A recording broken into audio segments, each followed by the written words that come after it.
What's going on, everyone? This is Crypto Coleman, and today we're talking about Matic.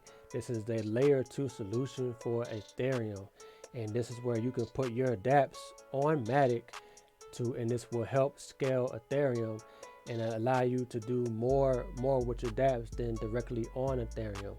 So that's what Matic is doing, is providing this layer 2 solution, and you'll be able to take your assets and put them on Matic and vice versa. And of course, this is going to help even with Ethereum 2.0 because this is going to allow these dApps to really flourish. So I just want to touch on how close Matic is to the actualization, and so I'm going to touch on that. But before that, I'm also going to touch on Bitcoin just a little bit, not too much, and central bank digital currencies. I'm going to touch on that a little bit. I'm not going to spend too much time on it, but I'm going to touch on it a little bit. So with that being said, let's begin.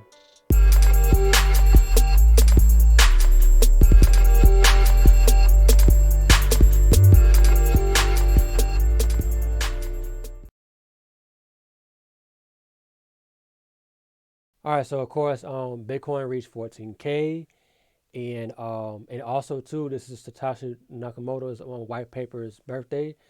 So it's been 12 years, and this started on October 31st on Halloween. That's when the white paper came out. But so Bitcoin hit 14K, and so I just want to look at this real fast. And as you can see right here, this is the resistance. This is around 3,800, and it passed the 1,400, but once it passes 1,400 14,250, then it could lead up to around 16,500 to 17,000. So it'd be interesting to see if Bitcoin does this, because we know when Bitcoin does these things, Ethereum and the other altcoins are going to come behind it. The OCC's Brian Brooks against government issued digital dollar supports regulation of privately issued stablecoins. So wow, so he's against it. So coming down here, it says, speaking in an interview, Brooks, who uses analogies to support his stance on stablecoins, believes that the United States can only flourish when the government allows private sector to innovate. Expounding on his belief, Brooks says U.S. government regulatory agencies should instead be concerned with the protection of investors. Okay, and he says, but still, Brooks makes it clear that allowing private companies to be the issuers of stablecoins does not diminish the effectiveness of the monetary policy, since any such token issuance is backed by dollars that are in circulation. Just like Circle and Coinbase have issued a stablecoin and not the Federal Reserve, still that stablecoin is issued with the promise that it is redeemable for a dollar. All dollars in circulation are issued by the U.S. Federal Reserve. Brooks also clarifies that stablecoins issued by private tech companies cannot be more than the circulating supply, because you cannot sell stablecoins unless someone gives you a dollar. So I kind of agree with this, and I would like to see it come out like this more than the Federal Reserve doing it directly.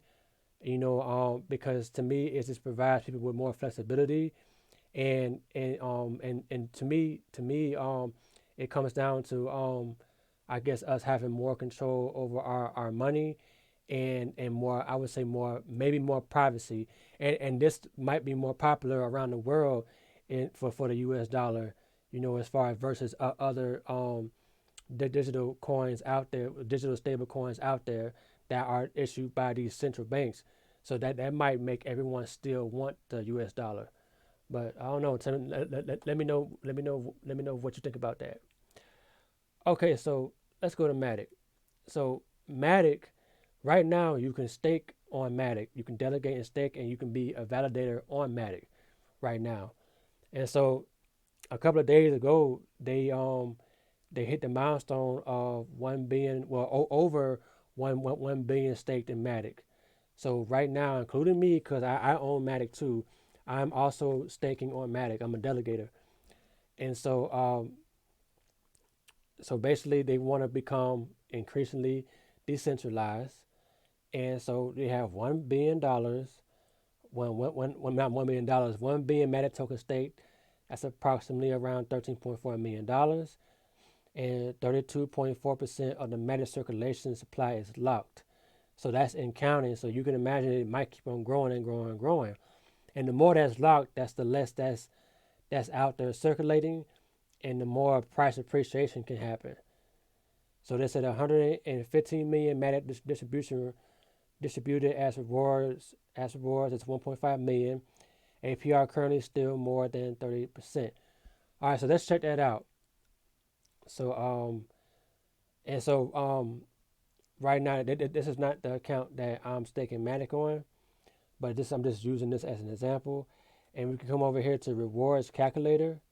Okay, so it's not at exactly 30. Okay, it says absolute rewards, annual rewards. So it's at 29.54.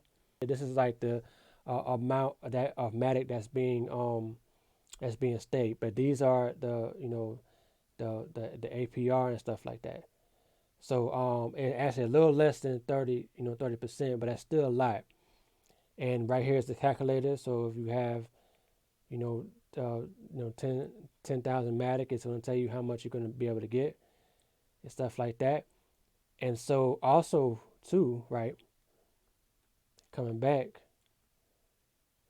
and we go to wallet. Okay, so this is where, if I think this is mainly for if you are a DApp, and you want to take your assets and you want to switch them over to Matic. You would have to what you would have to do is you would have to you go to send, and I think when you send it, I believe that you can do it through do it through their do it through the validators, the proof of stake mechanism, or you can do it through the plasma network. But if you do it through the plasma network, it can take up to 7 days. I guess that's for security. And if you do it through the validators, it would take 30 minutes to switch over to Matic. So maybe in the future it'll get quicker, but as far as right now, that's what you can do. And right now they have dApps that are already working with Matic. It's just that everything is not fully live yet, but there are a lot of dApps that are working with Matic.